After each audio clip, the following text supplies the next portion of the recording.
Hello hi, welcome to my channel. இன்னைக்கு புட்லூர் அங்காள பரமேஸ்வரி அம்மன் கோவிலை பற்றி தாங்க உங்ககிட்ட ஷேர் பண்ண போகிறேன்.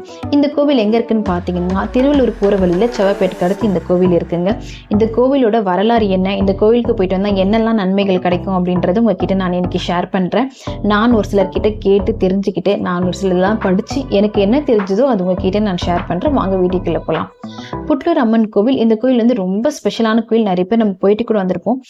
இந்த கோவிலோட வரலாறு என்னன்னு சொல்கிறேன். கைலாயத்தில் ஒரு நாள் சிவனும் பார்வதி அம்மாவும் பேசிக்கிறாங்க. பார்வதி அம்மா என்ன ஆசைப்படுறாங்கன்னா, ஒரு தாய் கருவுற்று ஒரு குழந்தை எப்படி தாய்மை உணர்வோடு பெற்று எடுக்கிறாங்களோ அதேமாரி நானும் கருவுற்று தாய்மை உணர்வோடு குழந்தை பெற்று எடுக்கணும் அப்படின்னு சொல்லி ஆசைப்படுறாங்க. சாதாரண மக்களோட நான் இந்த தாய்மை உணர்வு அடையணும் அப்படின்னு சொல்லி ஆசைப்படுறாங்க.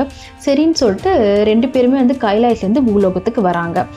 சிவன் வந்து தாண்டவராய் என்னும் பேர்லையும், பார்வதி அம்மா வந்து பரமேஸ்வரி என்னும் பேர்லையும் வந்து ரெண்டு பேர் கைலாயத்துலேருந்து அவங்களோட சக்தியெல்லாம் அங்கேயே விட்டுட்டு பார்வதி அம்மா அங்கேயே கருவுற்று பூலோகத்துக்கு வராங்க.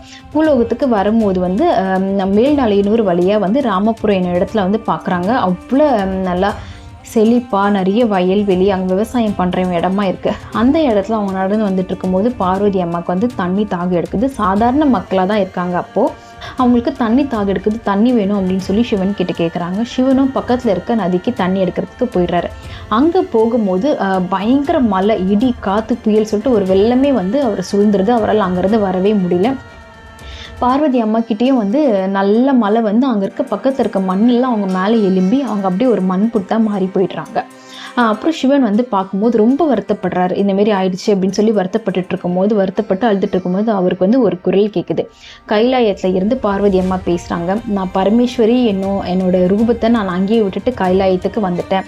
நான் அங்கேயே இருந்து நான் என்னை தேடி வர மக்களுக்கு நான் நல்லது செய்கிறேன், குழந்தை இல்லாதவங்களுக்கு குழந்தை பாக்கியம் கொடுக்குறேன் அப்படின்னு சொல்லிட்டு அவங்க சொல்கிறாங்க. நீங்களும் தாண்டவராய் என் ரூபத்தை அங்கேயே விட்டுட்டு கைலாயத்துக்கு வந்துருங்க, நம்ம மக்களுக்கு நல்லது செய்யலாம் அப்படின்னு சொல்லிட்டு சொல்கிறாங்க. சரின்னு சொல்லிட்டு சிவனை வந்து தாண்டவராய் என் ரூபத்தை அங்கேயே விட்டுட்டு கைலாயத்துக்கு போயிட்டார். இந்த விஷயம் மக்களுக்கு எப்படி தெரிய வருதுன்னு பார்த்தீங்கன்னா, அந்த நிலத்தில் பொன்மேனி என்ற ஒருத்தர் வந்து விவசாயம் பண்ணிட்டு இருக்கார். அவருக்கு அவரோட வறுமையால் ஒரு பண்ணையார்கிட்ட ஒரு நிலத்தெல்லாம் வச்சு காசு வாங்கியிருந்தார். அவரும் பண்ணையார் வந்து எனக்கு காசு இனிப்பு கொடுத்தே ஆகணும் அப்படின்னு சொல்லி சண்டை போட்டதுனால அவர் நைட்டு பகலும் பார்க்காம ஏர் உழுவி காசு சம்பாரித்து கொடுத்துட்டு இருந்தார். ஒரு நாள் அவர் ஏர் உழுவிட்டு இருக்கும்போது என்ன ஆகுதுன்னா, அந்த கம்பு அந்த மண் மேலே பட்டு அந்த இடம் ஃபுல்லாக ரத்தமாக காட்சியளிக்குது. அவருக்கு அந்த ரத்தத்தெல்லாம் பார்த்து இவருக்கு என்ன பண்ணுறதுனே தெரியாமல் அங்கேயே மயக்கடிச்சு விழுந்துறார். அவர் மயக்கடிச்சு விழுந்திருக்கும்போது அவருக்கு வந்து ஒரு காதில் ஒரு ஒலி மட்டும் கேட்குது. நான் தான் இங்கே வந்து கர்ப்பிணியாக காட்சி அளிக்கிறேன், நீங்கள் வந்து என்னை வழிபடுங்க அப்படின்னு சொல்லிட்டு அவருக்கு குரல் கேட்டுகிட்டே இருக்கும்போது அங்கே ஜனங்க எல்லாமே வந்துடுறாங்க. அவருக்கு என்ன ஆச்சோ அப்படின்னு சொல்லிட்டு ஜனங்கள்லாம் சுற்றி இருக்கும்போது அங்கே ஒருத்தவங்க வயசானவங்களுக்கு சாமி வருது. சாமி வந்து சொல்கிறாங்க, நான் தான் பார்வதி அம்மா, பரமேஸ்வரி என்னோட ரூபத்தில் இங்கே கர்ப்பிணியாக காட்சி அளிக்கிறேன். எனக்கு நீங்கள் வழிபட்டிங்கன்னா என்னை தேடி வரவங்களுக்கு நான் எல்லா நல்லதும் செய்வேன், குழந்தை இல்லாதவங்களுக்கு குழந்தை வரம் கொடுப்பேன், கல்யாணம் ஆகாதவங்களுக்கு கல்யாண வரமும் கொடுப்பேன் அப்படின்னு சொல்லிடுறாங்க. அதனால மக்கள் அந்த மண்ணெல்லாம் தோண்டி பார்க்கும்போது அங்கே வந்து ஒரு அம்மா வந்து கர்ப்பிணியாக காட்சி அளிக்கிறாங்க.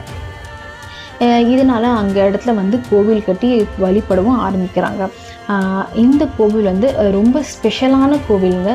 கல்யாணம் ஆகாதவங்களுக்கும் இந்த கோவிலுக்கு போயிட்டு வந்தால் சீக்கிரம் கல்யாணம் ஆகுதுன்னு சொல்கிறாங்க. அதேமாரி குழந்தை வர இல்லாதவங்களுக்கு இந்த கோவிலுக்கு போயிட்டு வந்தால் குழந்தையும் சீக்கிரமாக பிறக்குது அப்படின்னு சொல்கிறாங்க. இது வந்து நானே நிறைய பேரை பார்த்துருக்கேன். எல்லாருமே இங்கே லோக்கலில் இருக்கோம், புட்லூர் சுற்றி இருக்கோம் அப்படின்னா எல்லாருமே கண்டிப்பாக அந்த கோவிலுக்கு போயிருப்போம். ஸோ நீங்களும் இந்த கோயிலுக்கு போனோன்னா கண்டிப்பாக போயிட்டு வாங்க. உங்களுக்கு குழந்தை வர வேணும் அப்படின்னா கண்டிப்பாக இந்த கோயிலுக்கு போனீங்கன்னா நிச்சயமாக நடக்கும் உங்களுக்கு. ஏன்னா வந்து நிறைய பேர் சொல்லி நான் கேட்டிருக்கேன், ரொம்ப ஸ்பெஷலான கோவில். அந்த கோவிலில் வந்து அந்த அம்மாவோட அந்த வயிற்று சுற்றி எலுமிச்சம் கொடுப்பாங்க. அதை நம்ம முந்தானியில் வாங்கிட்டு அதை நம்ம என்ன வேண்டுதல் பண்ணி வாங்கிக்கிறோமோ அது கண்டிப்பாக நடக்கும் அப்படின்னு சொல்கிறாங்க. அந்த வேண்டுதல் கூட அந்த எலுமிச்சத்தை குழந்தை வரவங்க தேடி போகிறவங்களுக்கு வந்து அந்த எலுமிச்சத்தை அங்கேயே சாப்பிடணும். ஒரு 7 வாரம் 11 வாரம் அங்கே போயிட்டு அங்கேயே சாமி கும்பிட்டு உட்காந்து சாப்பிட்டா கண்டிப்பாக குழந்தை வரும் அப்படின்னு சொல்கிறாங்க. ஸோ இந்த கோயிலுக்கு கண்டிப்பாக போயிட்டு வாங்க. இது ரொம்ப ஸ்பெஷலான கோயில். நீங்கள் என்ன வேண்டிட்டு போகிறீங்களோ அந்த கோயிலுக்கு அது கண்டிப்பாக நடக்கும். நிறைய பேருக்கு அங்கே வளைகாப்பு பண்ணுவாங்க. சாமிக்கிட்ட வேண்டிக்கிட்டு அங்கே வளைகாப்பு நடத்துவாங்க. இதுமாரி குழந்தை வந்துருச்சு அப்படின்னா வளைகாப்பு பண்ணுறோம் அப்படின்னு சொல்லி வேண்டிக்கிட்டு கிட்டத்தட்ட ஒரு நாளைக்கு வந்து எப்படியோ நல்ல நாள் முகூர்த்த நாள் அப்படின்லாம் பார்த்தீங்கன்னா ஒரு 10-15 வளைகாப்பு கிட்ட அந்த கோவிலில் நடக்கும். நான் ஒரு 2 வாட்டி அந்த கோயிலுக்கு போயிருக்கேன், நிறைய பார்த்துருக்கேன். இந்தமாரி அங்கேயே வளைகாப்புலாம் பண்ணி சாப்பாடுலாம் போட்டு அங்கேயே பண்ணிகிட்டு இருப்பாங்க எல்லாமே.